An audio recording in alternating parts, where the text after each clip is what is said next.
Halo, kembali bertemu Ini Budi bersama saya Budi Setiarso, pemimpin redaksi Koran Tempo. Pandemi telah menghentikan sebagian besar aktivitas ekonomi kita, tidak terkecuali industri film kita. Bioskop ditutup sejak pertengahan Maret, produksi film terhenti. Film-film yang sudah selesai diproduksi urung ditayangkan. Industri film Indonesia yang melaju kencang sebelumnya, kini harus mengerem melaju pertumbuhannya. Nah, kini meski pandemi belum betul-betul teratasi, ekonomi akan segera digerakkan kembali. Nah, bioskop kabarnya akan mulai dibuka kembali pada sekitar 6 Juli dengan berbagai protokol kesehatan. Festival Film Indonesia 2020 juga sudah mulai digelar. Pelaksanaannya sudah diluncurkan pada Minggu 14 Juni yang lalu. Acara puncak FFI digelar pada bulan Desember, dan sekarang panitia dan tim seleksi sedang bekerja menyeleksi film-film yang akan dinilai dan dikurasi. Ini Budi kali ini akan membahas bagaimana industri film kita akan bergerak setelah pandemi. Dan bersama saya ada aktor dan aktris yang telah memiliki sejarah panjang di dunia film Indonesia. Yang pertama adalah Dian Sastrowardoyo, seorang aktris yang juga sekarang sudah beralih menjadi produser. Halo semuanya, apa kabar? Apa kabar Mas Budi? Terima kasih Dian, selamat pagi dan terima kasih sudah bergabung dengan Ini Budi, program saya.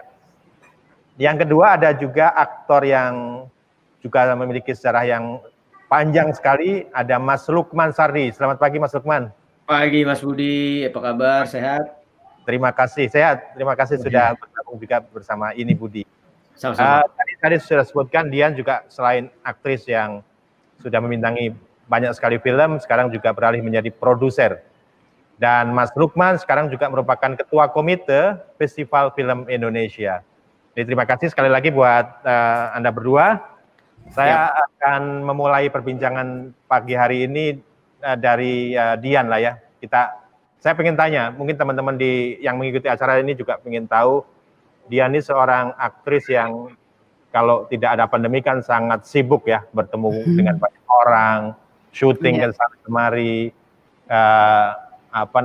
apalagi sekarang juga menjadi produser. Nah ini apa yang paling dirindukan Dian dari lokasi film ini, Dian? Boleh diceritain nggak?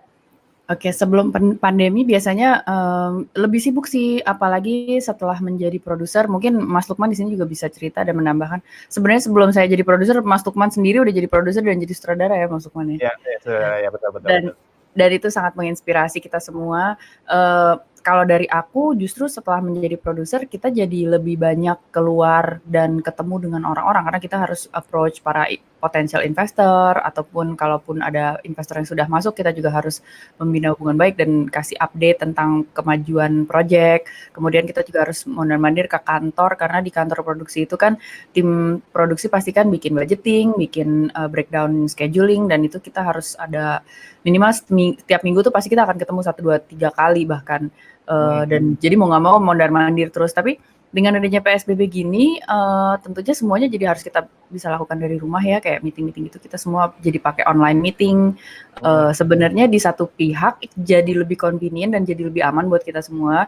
Tapi karena nggak ada jadwal commuting, biasanya kan ada kayak berkendara untuk pergi ke satu tempat ke tempat lainnya. Sekarang jadi mau nggak mau meetingnya semua ini selesai, abis itu langsung masuk Zoom meeting berikutnya. Jadi makin kerasa sebenarnya kalau maraton meeting back to back tuh malah jadi lebih nggak ada breaknya karena kita di satu tempat aja nggak ada satu alasan untuk kita break berapa menit gitu, kita pasti langsung masuk meeting berikutnya. Jadi terasa lebih capek sih Mas Budi. Lebih produktif tapi ya? Lebih produktif. Ya. Oke. Jadi apa yang paling dikangeni dari tempat lokasi film, syuting film atau ya? Kalau sebagai aktor gitu ya, pasti kan tempat kerjanya di tempat syuting film atau tempat reading. Yang paling dikangenin adalah kerja dan berkolaborasi dengan teman-teman kru, dengan departemen-departemen lain maupun dengan para pemain-pemain yang lain. Dan kerja kalau misalnya kita langsung ketemu secara fisik kan kerasa banget tuh kolaborasinya, terutama kalau acting. Jadi kalau misalnya kita memberikan satu delivery emosi tertentu, emosi itu jadi bisa dirasakan gitu loh di ruangan yang sama. Dan biasanya impact yang di aksi reaksi dari teman kolega kita, aktor yang lain juga jadi jauh lebih tektokannya lebih beda sih gitu loh. Kemarin aku nyoba via Zoom gitu, terus habis itu aku sama Asti kemarin tuh kayak ibaratnya aku curhat terus apakah kira-kira perasaannya atau aksi reaksinya akan terasa sama gitu, empatinya. Ternyata beda ya kalau misalnya kita ketemu via video streaming gitu sama kalau ketemu langsung tuh beda. Beda banget. Beda banget. Bisa sih, cuma beda banget aja gitu loh. Sekarang aku lagi mikir kalau misalnya sekarang dengan adanya PSBB gini, social distancing, berarti kan kita ada kemungkinan perlu terbuka sama ide-ide untuk bikin film yang mungkin aktingnya tektokannya ya gini gitu loh, by online gitu. Kayak ada beberapa format film kan sekarang seperti itu, ada kayak Facebook Unfriend, terus terus habis itu ada juga satu film tuh searching gitu. Jadi semuanya tuh kita ngelihat film juga kayak melihat jendela kehidupannya tuh lewat layar monitor laptopnya gitu. Itu tuh satu bentuk baru yang sebenarnya sangat refreshing dan menyegarkan dan memungkinkan kita bisa tetap produksi dan menceritakan cerita walaupun kita lagi social distancing. Cuma ya memang semuanya kerasa beda gitu loh, kerja sama kru juga pasti beda, kita juga aktor sama aktor beda gitu. Oke, kemarin Dian juga bikin satu film yang bersama teman-teman ya, yang action itu ya,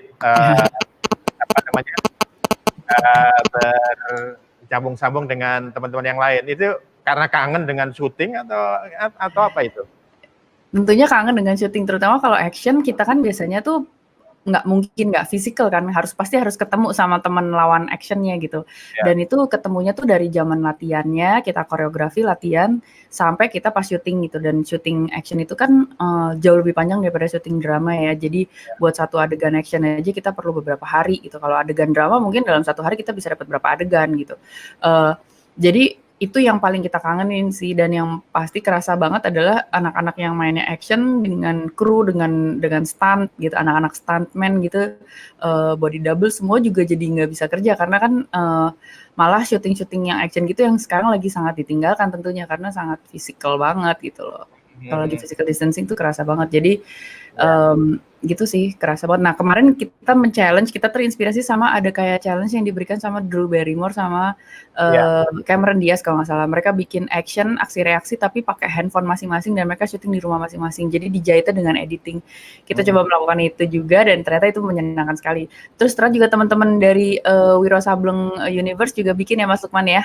Mas Lukman juga ikut kan kemarin? Mas Lukman juga ikut. Tadi kita juga mau ngajakin semua, mau kita gabungin semua tadinya semua universe yang ada di Indonesia biar seru, kita semua rame-rame guyup.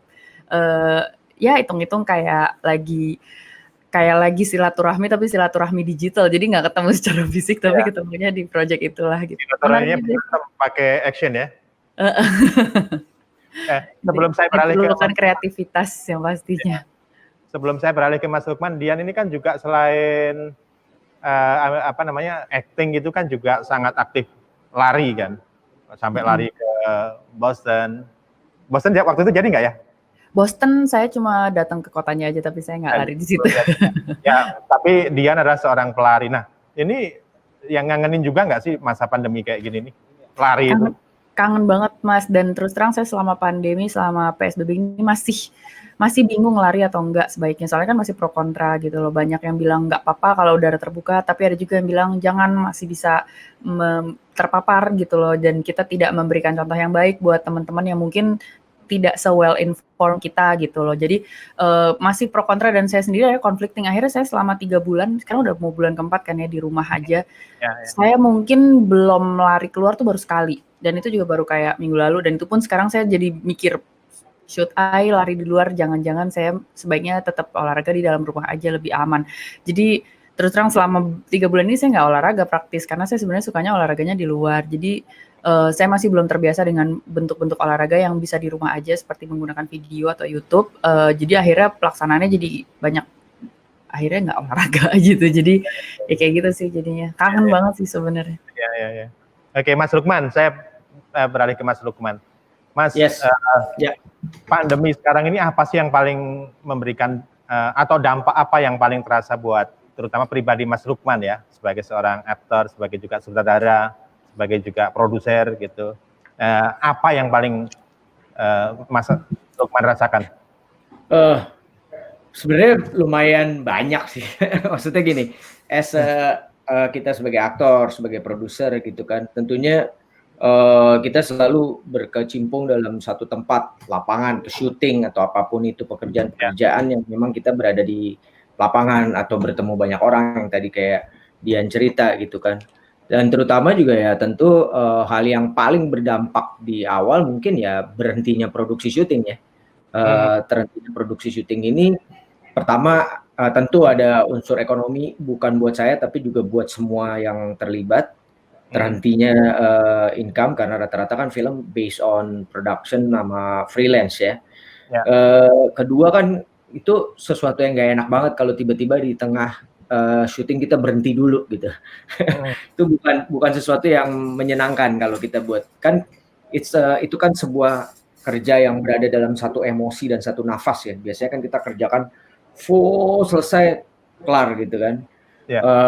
Ini kan nggak kayak semacam ada pekerjaan yang masih mengganjal gitu, sesuatu yang mengganjal akhirnya kita kayak semacam gini loh Mas, kalau kita aku kebayanginnya begitu mau masuk lagi tuh kayak persiapannya tuh lebih gimana ya, karena kan kita yang lagi panas-panasnya tiba-tiba jadi dingin lagi kan, jadi harus ada sesuatu yang harus kita bikin selalu kita panas, tanggung jawabnya kita gitu kan.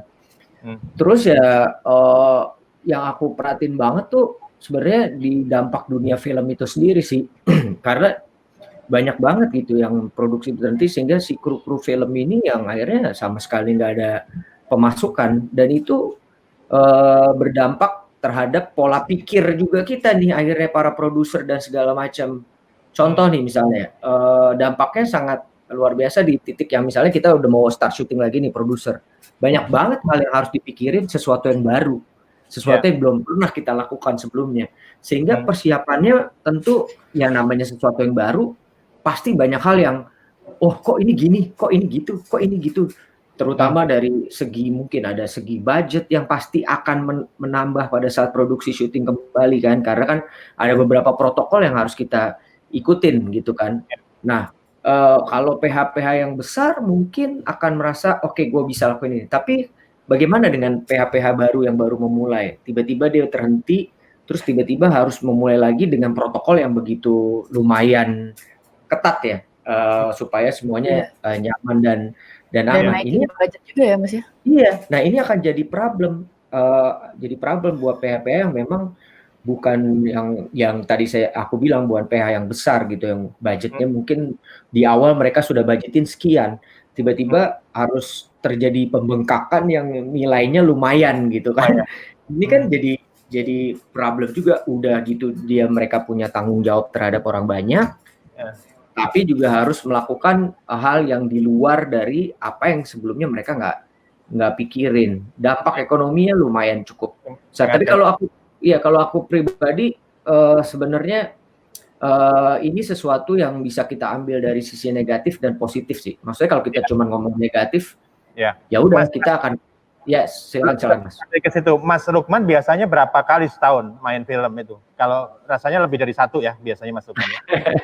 Ya, sebenarnya sih Pak, aku batasin di 3 atau 4 Mas, karena nggak mungkin lebih dari itu.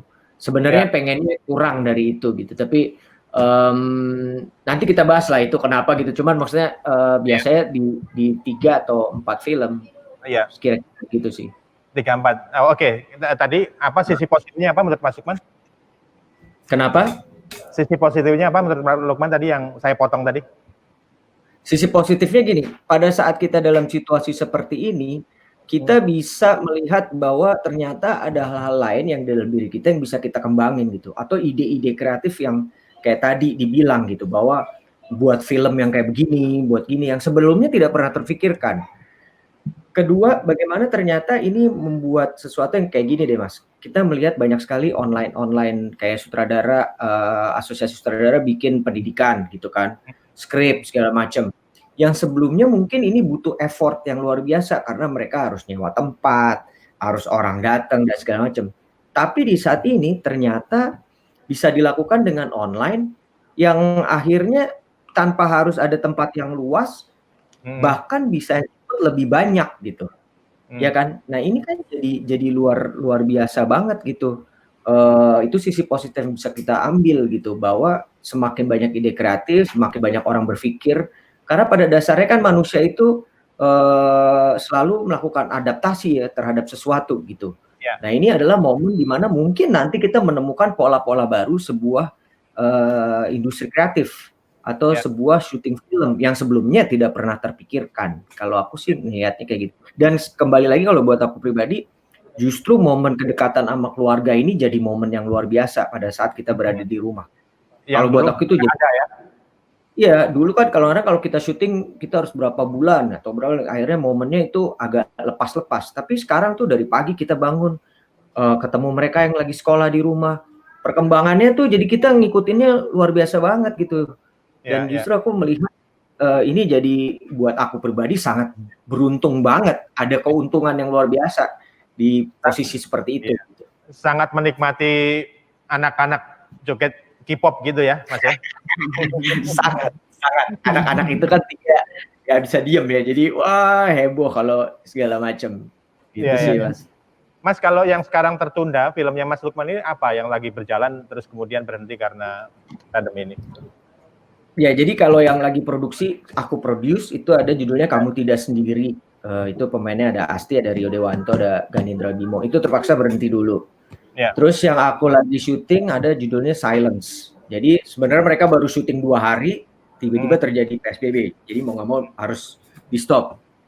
Dan ada beberapa project ke depannya sih, tapi yang memang belum start syuting. Memang belum start syuting, tapi kita sudah ada lah timeline-nya gitu dan segala macam. Kira-kira gitu sih. Iya. Nah, saya balik ke Dian. Dian kan bulan April ya mau rilis Guru-Guru Gokil ya. Sebenarnya April mestinya. April ya. Nah, boleh nggak ceritakan waktu keputusan itu kemudian diambil, gimana sih Dian waktu itu pertimbangannya? Ya memang bioskopnya sudah tutup ya. Tapi bagaimana ketika waktu itu Dian dan kawan dan tim ya, dan itu memutuskan untuk oke lah kita tunda sampai kapan menurut pokoknya kita tetap jadi rilis tahun ini sih rencananya. Cuma aku masih belum bisa cerita secara detail di mana dan kapan, nanti ditunggu aja. Tapi kemarin tuh juga pengambilan keputusan yang sangat ekstrim kan dari kita, akhirnya kita mengambil keputusan, kita tunda ya, kita rilis. Jadi tadinya kita tuh udah punya tanggal di awal April, mestinya tuh sebenarnya tanggal 9 April gitu. Tapi untungnya kita sangat diuntungkan dengan fakta bahwa kita memang belum rilis tanggal itu ke media. Jadi kita kayak belum punya komitmen tanggal gitu kan. Jadi secara internal kita udah punya tanggalnya, cuma itu belum di-announce.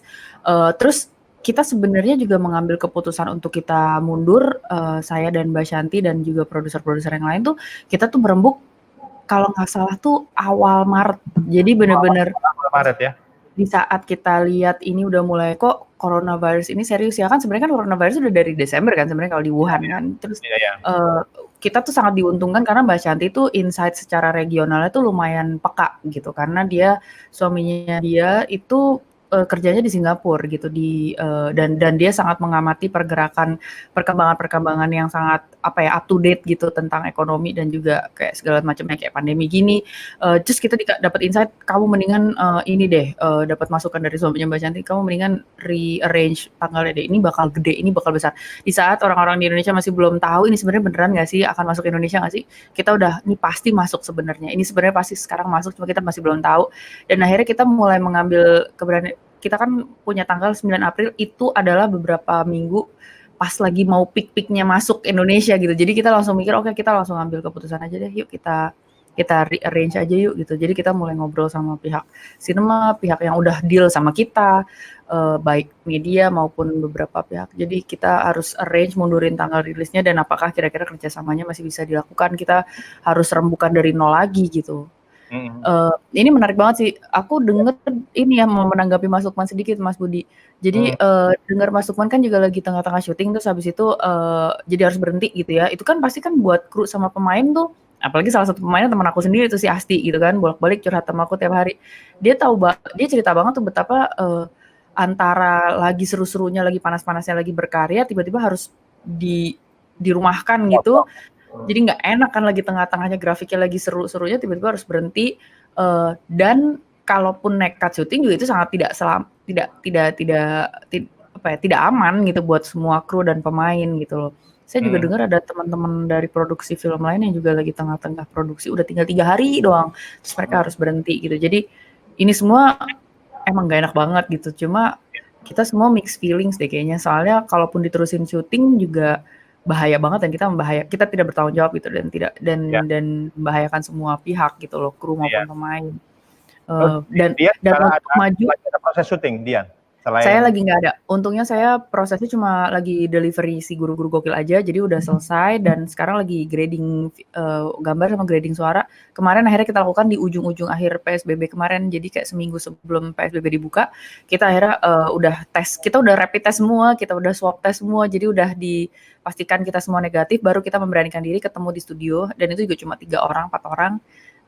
Dan itu juga kita bikin policy semuanya pakai masker, semuanya pakai face shield, karena studio itu kan biar gimana pun juga itu kan kondisi tertutup, jadi pengap kan, jadi sirkulasi AC itu justru yang bikin kalaupun ada yang kena coronavirus di situ, dia akan muter di situ terus gitu. Kita baru baca satu artikel riset tentang perkembangan sains terakhir bahwa ternyata coronavirus itu jauh lebih gampang spreading kalau ada AC, jadi lebih baik di ruangan terbuka gitu.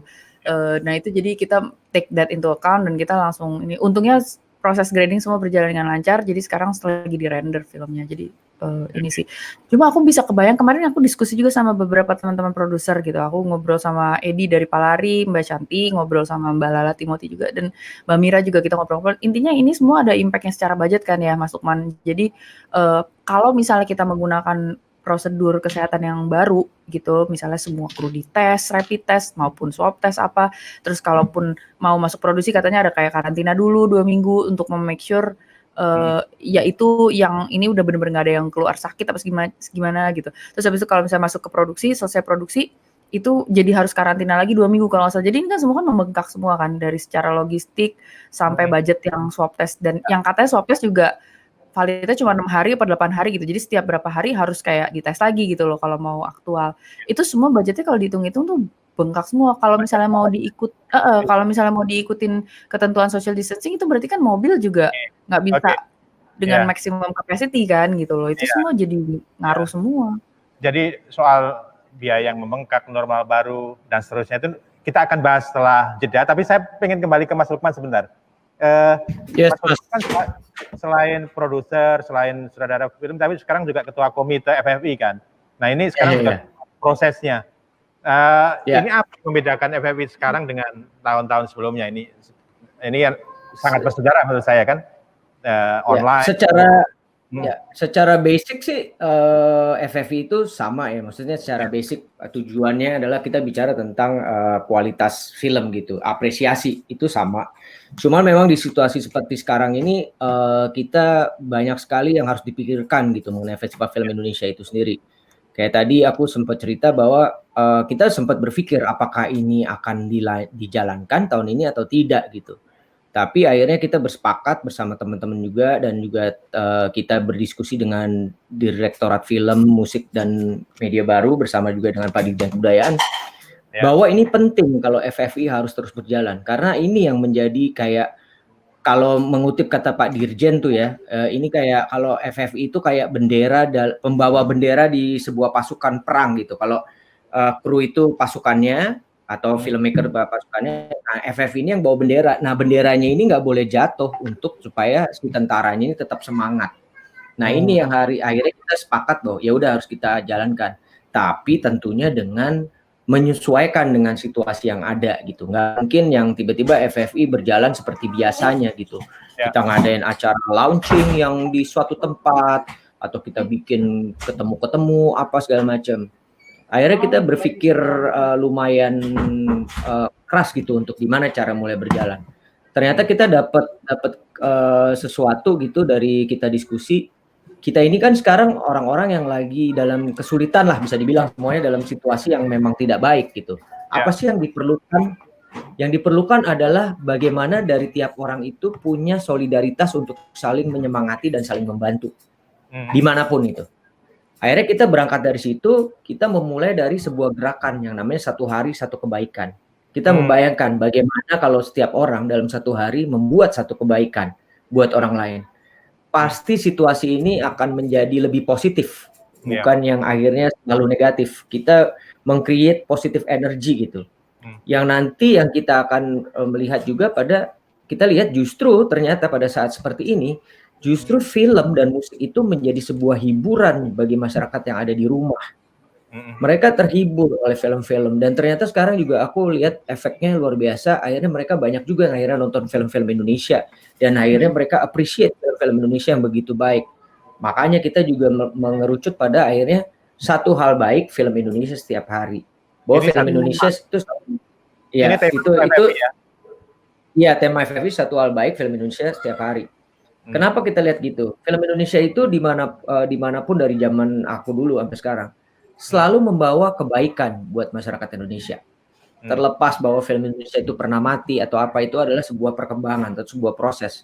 Mulai dari menghibur, mulai orang mendapatkan sesuatu yang sifatnya lebih lebih insight ke dalamnya dia, ada sesuatu atau apapun itu gitu.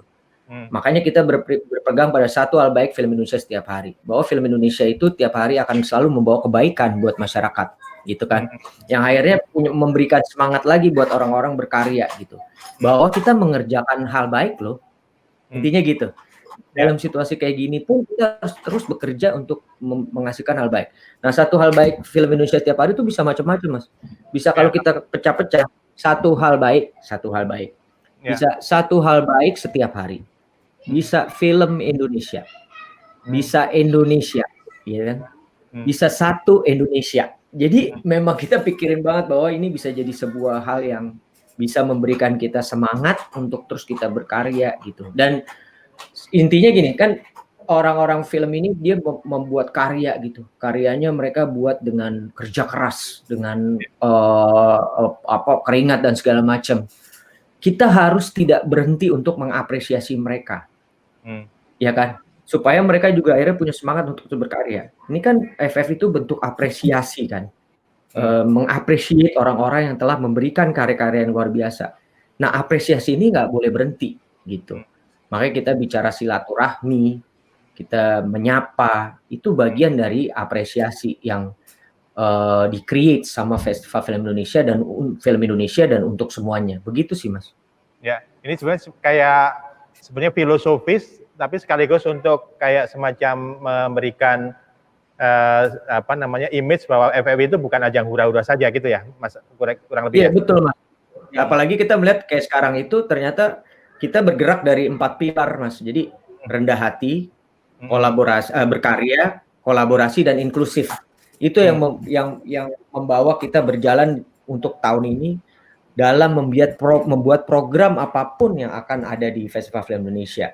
Cuman memang kerjanya agak berat karena kita setiap program kita siapkan dalam 2 alternatif gitu. Kayak kemarin launching kita melakukannya virtual. Ada beberapa program kita siapinnya misalnya malam nominasi kan baru November. Kita berharap situasi jauh lebih baik. Tapi kan kita juga harus tetap memperhatikan bahwa ini nggak mungkin begitu hilang begitu aja. Kalaupun memang dibikin di satu tempat harus dengan protokol kesehatan yang ketat dan di tempat yang lebih terbuka. Misalnya kayak gitu. Kalaupun memang sangat tidak memungkinkan, ya tentu kita memakai proses virtual itu sendiri gitu. Kira-kira gitu sih, Mas. Oke. Dian ada komentar nggak tentang kampanye 1 hari 1 kebaikan itu? Iya, aku juga support ya Mas Lukman ya. Jadi kemarin ada dalam bentuk video virtual, kita juga semua menyumbangkan, berkontribusi, ngobrol ke para follower, para penonton Indonesia, kenapa kita penting banget untuk melakukan ini. Dan menurut aku ini satu bentuk kreativitas dalam menjalankan ini sih, apa yang kita lakukan the new normal sekarang gitu, bahwa sekarang kalau misalnya launchingnya semua harus dilaksanakan secara virtual, dan rekan-rekan di kepanitiaan FFI bisa melakukan launching ini secara virtual, ini merupakan satu bentuk contoh kreativitas itu sih, Mas Budi, kalau aku bilang. Baik, jadi tadi di tengah banyak kesulitan, ternyata ada juga banyak hal-hal baik, kalau tadi menyebutnya positif di dunia film kita. Nah, nanti saya akan masuk lagi ke lebih dalam tentang masa depan film Indonesia setelah pandemi. Tapi kita akan break sebentar setelah pesan-pesan berikut ini. Terima kasih.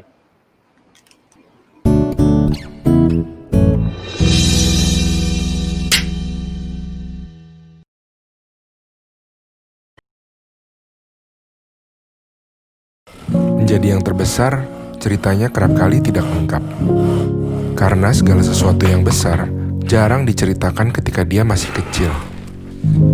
Di Telkomsel, kami selalu berusaha untuk ingat bahwa kami menjadi yang terbesar semata-mata hanya karena ratusan juta pelanggan setia yang menggunakan kami di hidup mereka.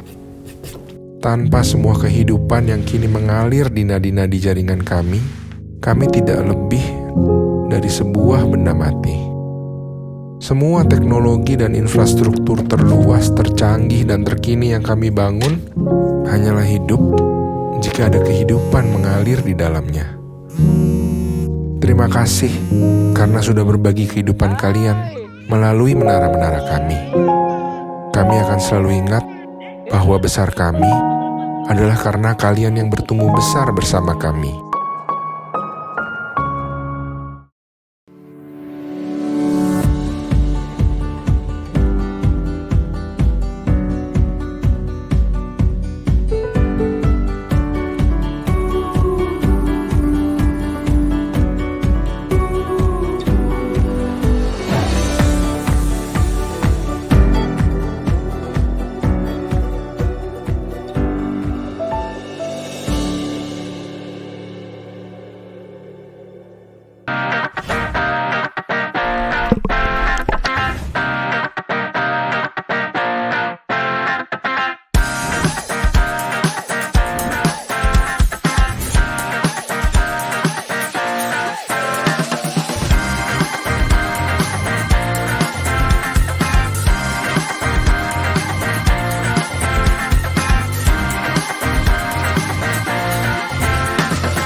Masih bersama saya Budi Setiarso, pemimpin redaksi Koran Tempo dalam program Ini Budi. Kali ini membahas tentang masa depan film kita.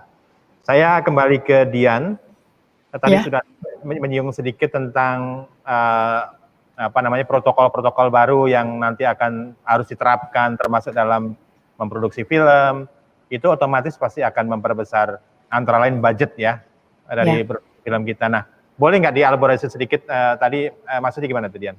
Saya terus terang sebagai produser baru yang baru tahun kemarin ini, tahun 2019 ini mulai masuk ke produksi, saya belum punya pengalaman untuk ngitung langsung. Kebetulan saya belum ada produksi lain nih. Mungkin Mas Lukman mungkin malah lebih tahu mengenai hal ini. Cuma kemarin pas lagi saya ngobrol sama Mbak Mira, konon katanya kenaikan budgetnya itu bisa naik sampai 3,2 M. Gitu. Tapi kalau dia tuh kalau nggak salah itu berkenaan dengan konsep film yang agak lebih banyak secara fisiknya. Jadi mungkin ada kayak perpindahan lokasi yang lumayan banyak sehingga semua adjustment-nya juga dikali dengan ininya gitu loh. Mungkin dengan kompleksitas syutingnya gitu loh. Atau ada sedikit kayak koreografi apa agak action gimana gitu. Terus ada juga kemarin siapa yang bilang ya dari pihak MNC ya masih masuk aku nggak tahu, tapi kalau nggak salah kenaikan budgetnya sampai 1,2 M. Jadi kalau di anggaran yang saya tahu kenaikan semacam itu tuh implikasinya besar banget gitu loh. Jadi pada saat kita ngukur yang saya udah paham kemarin kan saya udah ngalamin proses itu adalah kalau misalnya kita bikin film kan kita bikin budgetnya tuh kita anggarkan seluruhnya pembuatannya. Jadi proses pembuatannya sampai nanti promosi dan marketing itu juga akan dianggarkan. Pada saat kita gabungkan itu akan menjadi budget keseluruhan film. Nah, kalau udah punya budget keseluruhan film, kita kan udah tahu tuh, berarti untuk dari situ kita bisa bikin bisnis model. Kira-kira kalau kita pitch ke beberapa investor, kita bisa presentasi ini akan perlu budget sekian, tapi juga dengan konsep filmnya mestinya kita bisa memproyeksikan kurang lebih targetnya kita break even point di jumlah berapa penonton apa gimana gitu kan. Dulu cara penghitungannya seperti itu. Dengan adanya kenaikan semua adjustment dengan the new normal, cara baru untuk kita produksi film, kalau dengan misalnya kenaikan tambahin misalnya berapa M, sekian M itu kan langsung berubah tuh buat kita. Kalau kita naruh diri kita di sepatunya para investor, tentunya kan kita langsung melihat apakah investasi ke dalam film itu akan menjadi se-feasible itu. Pasti kan agak berubah gitu loh. Jadi bahwa nilai investasi akan jauh lebih besar, tapi mungkin jumlah penjualan juga sekarang mungkin tanda tanya gitu loh, apakah kita masih bisa merely dalam bisnis model yang sama gitu loh. Kalau selama ini kan kita mengandalkan jumlah perhitungan banyaknya penonton film ke bioskop. Dengan adanya seperti ini, tentunya itu kan pasti ada implikasi kepada animo dan appetite orang untuk tetap menonton di bioskop apa gimana itu. Jadi itu juga pasti akan berpengaruh juga tuh kira-kira dibalikin modalnya kira-kira tetap bisa begitu apa enggak gitu loh. Apakah terus kemudian harus dikombin secara screening secara digital apa gimana? Kita juga masih nyari bentuk semuanya. Jadi terus terang ini semua kita belajar hal baru sih gitu loh untuk bisa melakukan ini gitu loh. Ya, Mas Lukman, untuk pertanyaan yang sama Mas, itu tadi budgetnya pasti akan bertambah. Sebaliknya kursi bioskop pasti akan berkurang karena kapasitasnya kan menjadi separuhnya kan untuk protokol kesehatan. Nah ini bagaimana nih para pekerja film, produser seperti Mas Lukman ini menyiasati hal seperti itu? Ya, itu dia. Ini sesuatu yang sangat baru gitu. Tentunya kayak misalnya produksi yang sedang berjalan nih ya, tiba-tiba stop gitu kan. Kan di awal kita sudah membuat rancangan anggaran kan. Maksudnya dalam syuting ini totalnya sekian. Itu udah fix nih ya dari awal sampai akhir gitu kan. Tiba-tiba dengan adanya situasi ini kan semua rancangan itu jadi berubah gitu. Ada hal baru yang harus kita bicarakan lagi, obrolin lagi. Ini berarti ada penambahan kayak tadi dia bilang misalnya untuk penambahannya jadi totalnya jadi 3M-an segala macam.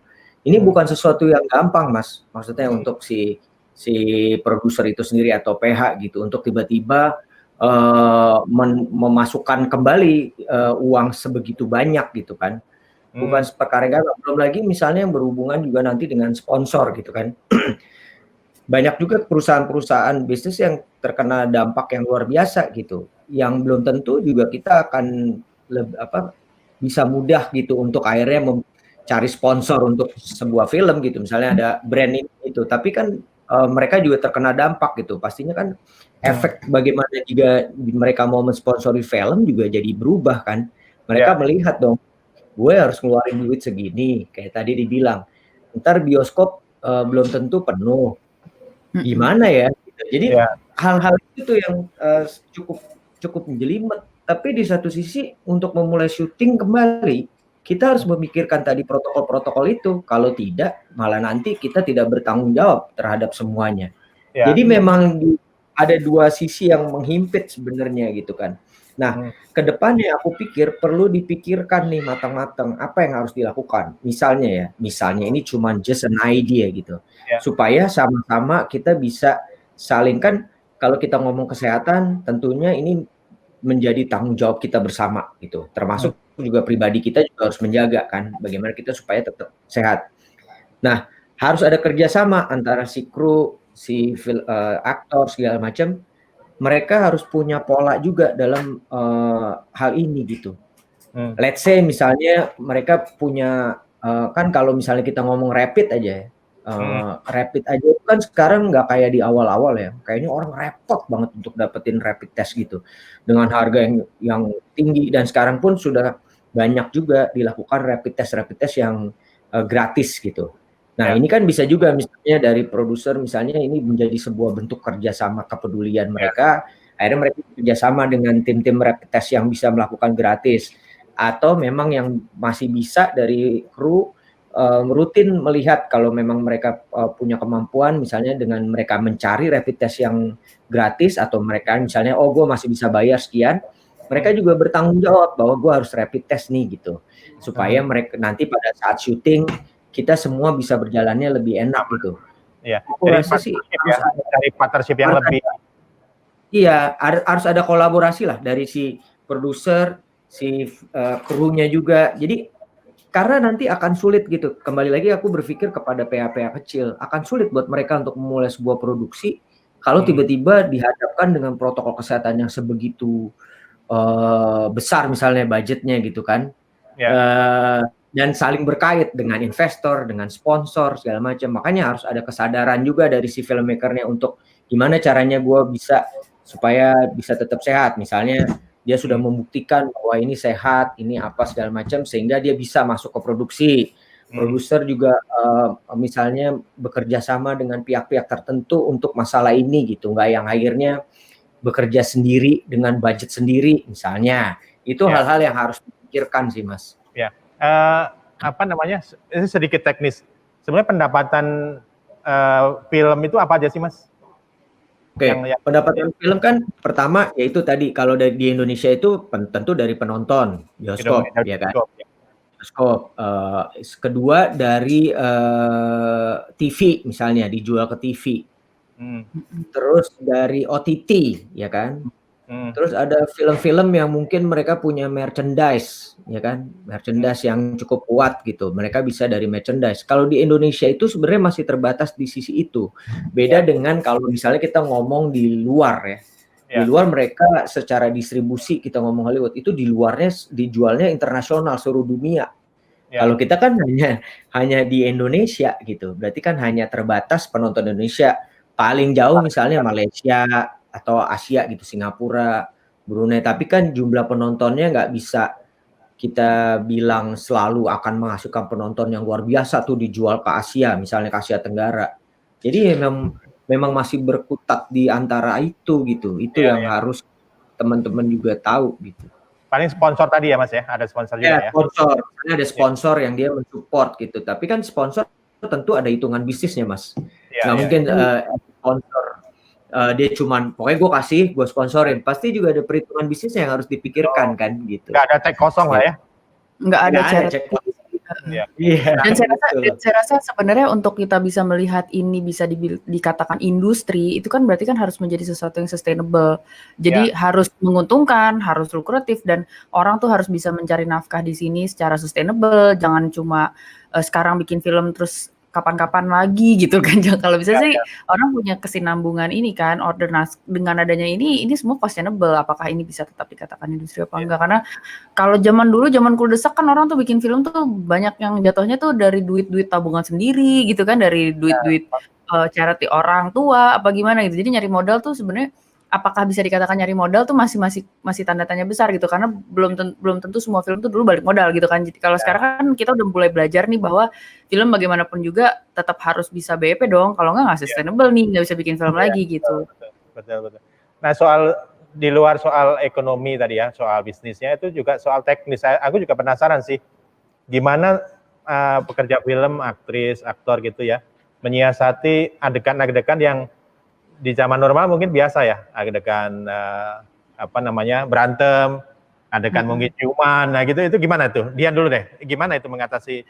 Kayaknya sih dengan adanya coronavirus kayak gini, dengan adanya pandemi kayak gini sih, otomatis mestinya secara bijaksana adegan-adegan tersebut gimana caranya tidak diikutsertakan dulu. Jadi kreativitas kita ditantang lagi nih dalam kita mendevelop cerita, bisa nggak sih kita tetap menceritakan cerita yang sangat menarik, yang engaging penonton, tapi mungkin tidak menggunakan adegan-adegan tersebut. Jadi gimana caranya kita bisa menceritakan kisah cinta tanpa ada adegan mesranya gitu loh. Jadi kan seberapa jago nih kita gitu loh, penyutradaraannya, penulisan ceritanya maupun aktingnya seberapa convincing gitu loh.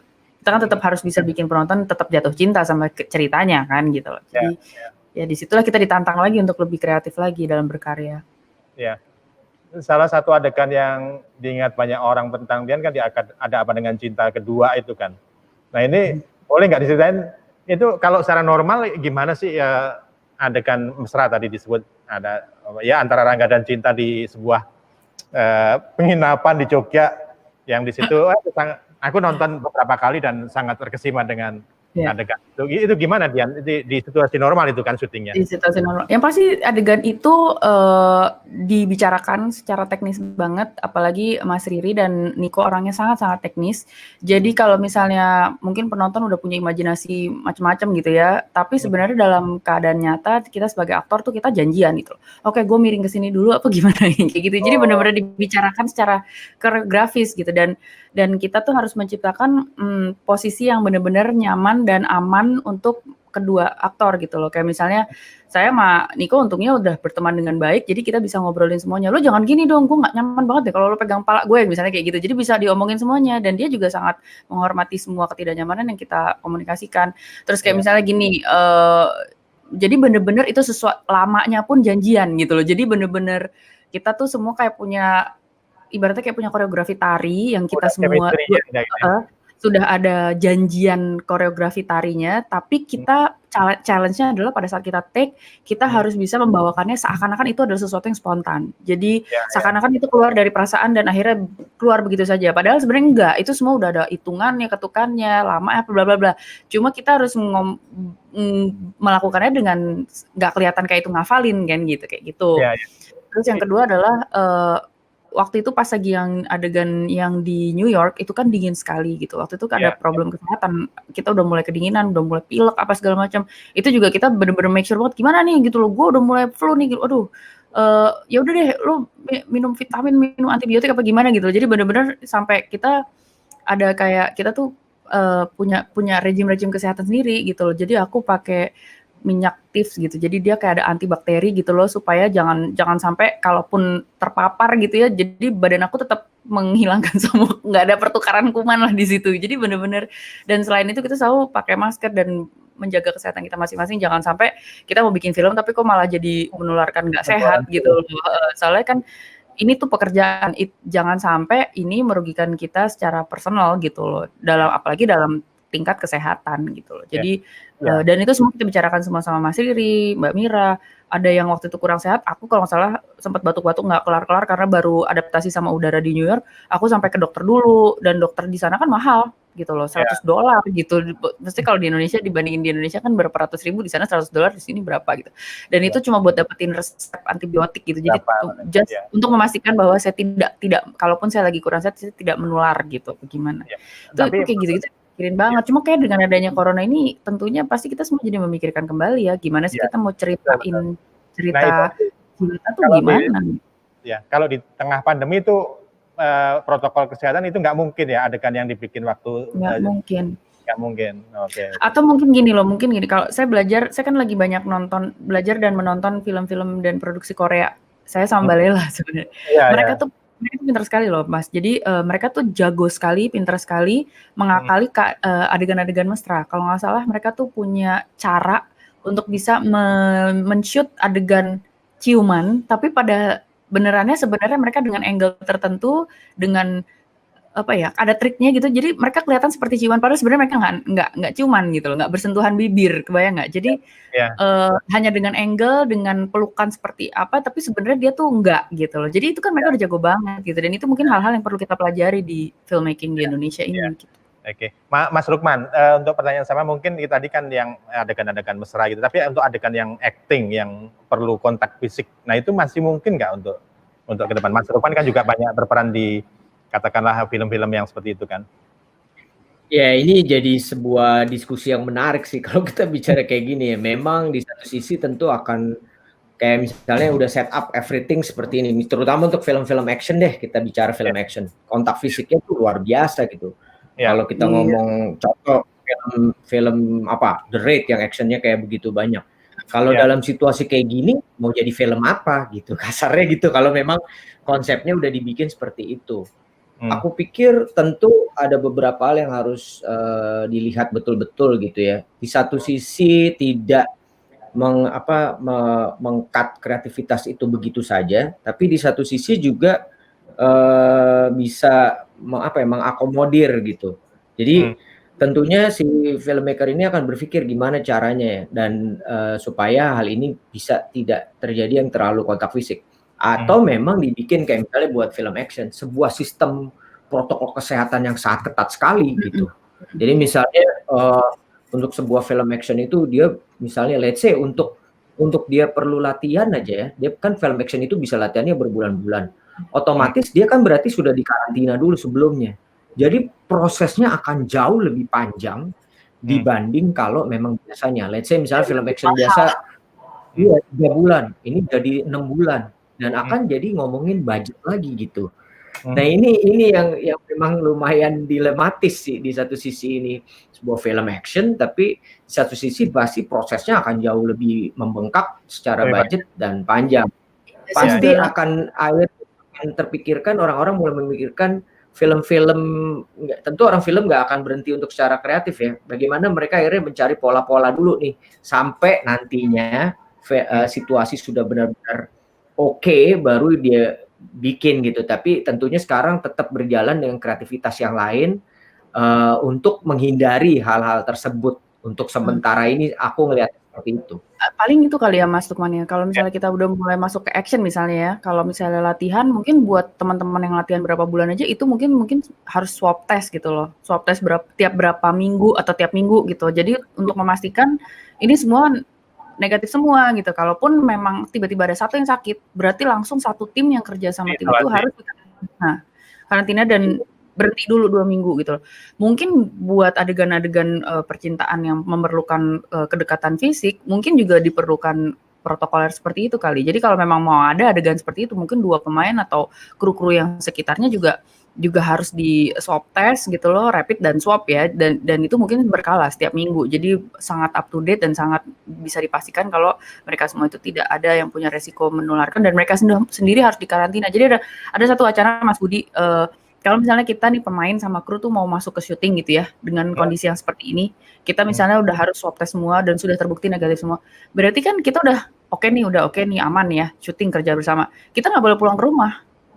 Kita tuh pulangnya ke satu kayak mes atau penginapan di mana kita cuma berkumpul dengan teman-teman yang tempat kita bekerja. Jadi kalaupun kita udah negatif semua ya kita terisolasi itu doang. Kalau kita pulang terus ternyata di rumah ada ternyata anggota di rumah kita yang mungkin positif kan kita bisa membawa itu ke dalam kru dong ya nggak sih, dan itu kan melibatkan ratusan orang. Jadi ada satu wacana kayaknya kalaupun syuting dan latihan tuh itu harus dikarantina bareng-bareng, nggak ada yang boleh pulang ke rumah. Jadi resikonya adalah buat pemain dan para kru jadi mungkin nggak work life balance karena berarti produksi film juga artinya adalah tidak pulang ke rumah berbulan-bulan gitu loh sampai sudah selesai karantinanya, sudah selesai produksinya, baru boleh dirilis pulang. Kalau dulu kan kita masih ada skenario setiap kali break, kita pulang, apalagi mereka-mereka yang sudah punya keluarga, kalaupun syutingnya di luar negeri, di luar kota gitu ya, setiap kali break boleh pulang gitu. Sekarang mungkin ini tanda tanya lagi nih, mungkin nggak sih itu masih bisa dilakukan? Mungkin nggak boleh gitu loh untuk bisa. Resikonya terlalu tinggi ya.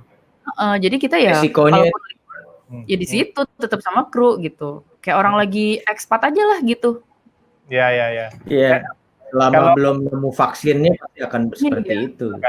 Kalau berapa sih kru film dalam satu kali take gitu misalnya untuk adegan-adegan yang produksi kan biasanya ratusan, tapi kayaknya dengan adanya perkembangan budget ada yang wacana baru mungkin kru tuh nggak boleh lebih dari 70 orang.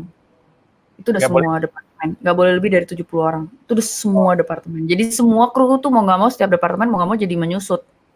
Itu kalau dari satu produser ada yang bilang seperti itu, tapi kan beda-beda production house atau produser beda-beda juga polisinya. Ya, nah ini kalau dari pasti gimana kalau Mas? Gimana? Sorry. Kalau sebenarnya dari jumlah kan memang kalau kru dan sebagainya berkaitan dengan SDM juga kan.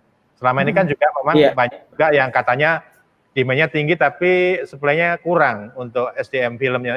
Ini justru kalau bagus dong kalau dikurangi tapi sebenarnya match dengan yang ada di kalau departemen head itu memang scarce Mas. Jadi kalau misalnya departemen head ya petinggi departemen head-headnya tuh memang rebutan. Jadi banyaknya produksi film di Indonesia sama supply dari departemen head yang kompeten itu masih kejar-kejaran.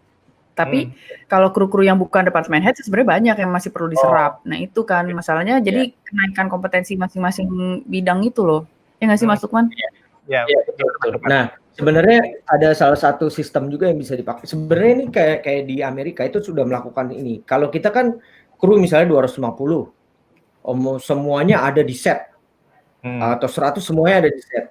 Nah, kayak film-film dari yang aku tahu dan aku pelajari, kayak misalnya let's say film gede gitu di Amerika ya. Jadi yang ada di set itu yang diperlukan saja pada saat itu. Sebenarnya ini juga bisa dijadikan seperti itu gitu. Jadi yang memang tidak ada keperluannya nggak boleh ada di set. Jadi jumlahnya sangat terbatas gitu. Kayak misalnya aku lagi nyusun nih mau syuting lagi film yang kamu tidak sendiri. Itu kita susun seperti itu gitu. Kebetulan kita memang syutingnya di studio karena setnya memang dibangunnya di studio. Di dalam studio itu nggak boleh orang lain selain yang ada namanya dan situ sudah terdata. Yang lain tidak masuk. Pengaturan itu memang harus dibuat, Mas. Kayak benar-benar akhirnya ketat sekali gitu protokolnya. Misalnya di jumlah di dalam cuma boleh 6 ya, 7 gitu. DP misalnya director of photography sama focus pullernya asisten. Misalnya terus ada boomer, even the soundman-nya aja kita taruhnya di luar. Jadi hubungannya lewat HT gitu. gitu dengan si boomernya di dalam gitu. Supaya ya memang udah pasti orang-orang ini aja yang akan di dalam, yang di luar. Jadi kita bikin ada sistem ring 1, ring 2, ring 3 sampai sebegitunya gitu. Kita berpikir supaya protokol ini bisa berjalan dengan baik gitu kan. Supaya kesehatan juga dengan baik. Nah, kalau misalnya nanti ya itu tadi aku bilang, pasti aku yakin dalam beberapa ke depan ini orang mulai berpikir untuk tidak mencari film-film yang jumlahnya memerlukan kru banyak dulu. Pasti itu udah pasti, karena bagaimanapun kan mereka tetap harus berkarya, tetap produksi. Kalaupun memang krunya banyak, harus disiasati dengan banyak hal yang seperti itu tadi aku bilang gitu, nggak bisa yang seperti biasanya. Nah, kebiasaan orang Indonesia itu kan ngumpul-ngumpul nih Mas, kalau lagi kru kita ngumpul-ngumpul. Nah, hal-hal itu tuh yang harus sekarang mungkin harus sangat dihindari, dan harus ada protokol, misalnya ada orang yang bertanggung jawab untuk mengawasi itu sendiri gitu, bahwa dengan makan aja giliran gitu kan. Makan dengan misalnya, kalau misalnya makan udah dijarak-jarakin atau giliran dan segala macam itu, jadi ya harus begitu mau nggak mau gitu. Atau mungkin makan kayak jadi gitu. harus bawa dari sendiri-sendiri, dari kalau nggak salah tuh makan tuh ada di Korea apa di mana ya? Ada, jadi mereka udah mulai syuting, tapi makan semua bawa alat makan sendiri-sendiri dari tempat penginapan mereka, dan bawa nantang semua sendiri-sendiri dari rumah. Jadi bentuknya box, udah bukan prasmanan lagi gitu. Jadi kita udah pasti nggak tau kan ganti-ganti sendok yang buat ini lauk apa gimana gitu. Jadi memang udah kayak di tim kita juga sudah tidak prasmanan gitu. Jadi untuk start syuting lagi udah tidak prasmanan. Botol minum bawa sendiri, semuanya, tempat makan segala macam bawa sendiri. Disituasikan kayak baju-baju yang dipakai harus selalu bersih, selalu dalam plastik, selalu semuanya udah jadi kayak gitu Mas. Jadi nanti perlu ada komandan yang harus mengawasi kedisiplinan para pekerja film di setiap lapangan ya. Betul. Pakai masker. Tapi pakai masker terutama gitu. Tapi maksud itu mudah-mudahan sih ya, ini kalau aku sih tetap optimis gitu, bahwa nanti kayak misalnya ini ada sesuatu yang baru kan. Masalah kedisiplinan ini pun di lokasi syuting pelan-pelan mereka akan beradaptasi gitu. Karena mau nggak mau Mas, kita nih dihadapkan dengan situasi kayak gitu. Mau nggak mau kita harus disiplin, kita harus taat peraturan. Kalau enggak ya lo nggak bisa kerja gitu. Nah, mudah-mudahan ini akan pola ini jadi terbiasa, dan akhirnya mereka juga bertanggung jawab terhadap kesehatan mereka, tentang bagaimana kebersihannya dijaga, pola makan, vitamin dan segala macam. Akhirnya pola baru itu justru yang akan semakin besar sih Mas menurut aku. Jadi orang akan lebih aware sama kesehatannya gitu, dan kebersihan. Ya, Mas, ini juga Dian ini di penghujung terakhir ya. Saya pengen agak sedikit ini aja. Kalau pemain film ya, kayak Dian, kayak Mas Lukman ini, selalu ingat nggak sih adegan-adegan yang dulu yang pernah dimainkan gitu? Kalau Mas Lukman udah banyak banget. Apalagi dari zaman masih kecil ya. Aku aja udah nggak terlalu ingat yang 10 tahun lalu tuh udah kayak yang mana ya gitu. Atau gini deh, buat Mas Lukman dulu, apa yang adegan paling menurut Mas Lukman paling the best yang pernah dimainkan oleh Mas Lukman gitu? Ini pertanyaan yang selalu aku jawabnya, ini pertanyaan sulit. Gini Mas, semua film yang aku mainin itu keluarnya dari aku menyukai, aku mencintai. Jadi buat aku tuh nggak ada yang wah ini yang paling bikin gue jadi begini, jadi begitu. Dan semua ini adalah sebuah perjalanan proses pembelajaran yang luar biasa. Aku selalu menemukan hal-hal baru gitu. Nggak nemuin hal baru gitu. Bukan hanya dari sisi acting, tapi dari sisi hidupnya itu juga sendiri menemukan hal baru. Nah, buat aku kayak semua itu jadi semua best moment gitu.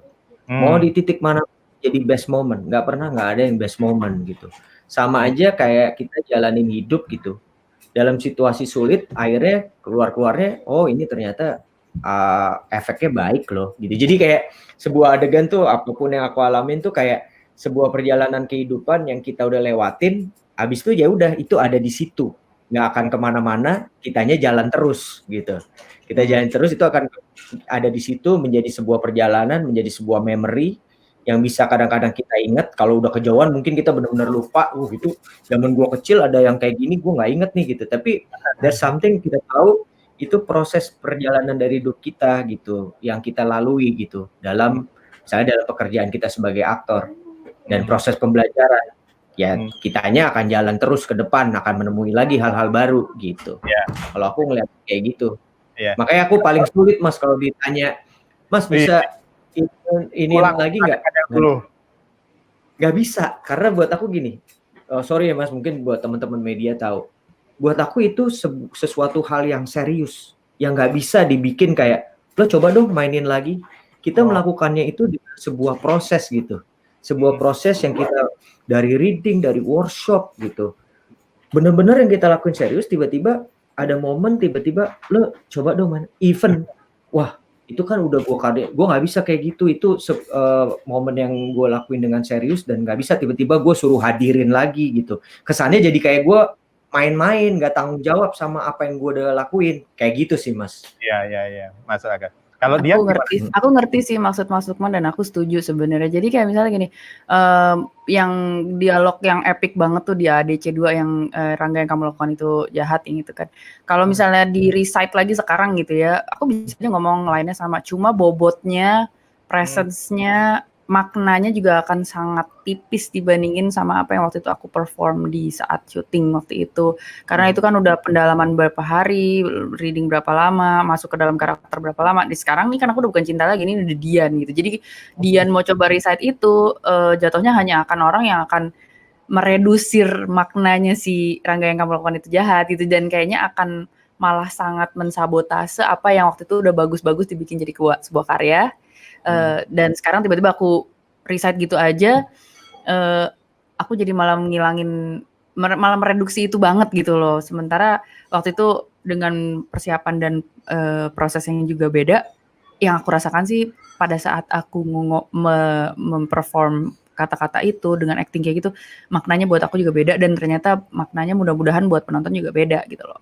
Takutnya kalau aku keluarin begitu aja aku malah jadi mengecilkan itu, seakan-akan itu cuma kalimat yang diomongin gitu, padahal layernya tuh banyak banget gitu loh, ambil nafasnya, konsentrasinya beda banget gitu loh. Jadi gue malah nanti mensabotase apa yang udah bagus-bagus gue bikin waktu itu gitu loh. Jadi gitu lah. Padahal aku pengen peran sebagai Rangga dan Dian aku minta perannya sebagai Cinta. Sayang sekali Mas Budi. Kurang beruntung kali ini. Oke, terima kasih sekali Dian, terima kasih sekali Mas Lukman. Sama-sama Mas. Menarik ya, tadi di tengah banyak keterbatasan kita ya, karena pandemi, ternyata kreativitas yang juga muncul. Ada juga proses-proses yang membuat produksi film juga mungkin akan lebih efisien. Tapi sebaliknya ke depan juga banyak protokol-protokol yang mesti harus ditaati, dan mungkin juga itu meningkatkan produksi biaya film kita. Mas Lukman, Mbak Dian Sastro, mudah-mudahan film kita setelah pandemi melaju cepat juga, seperti juga pandemi. Dan teman-teman pekerja film seperti Dian, seperti Mas Lukman juga tetap semangat dan tetap sehat. Terima kasih sekali lagi untuk hadir di acara Ini Budi kali ini. Dan Ini Budi, masa depan film kita, mohon pamit. Assalamualaikum warahmatullahi wabarakatuh. Thank you.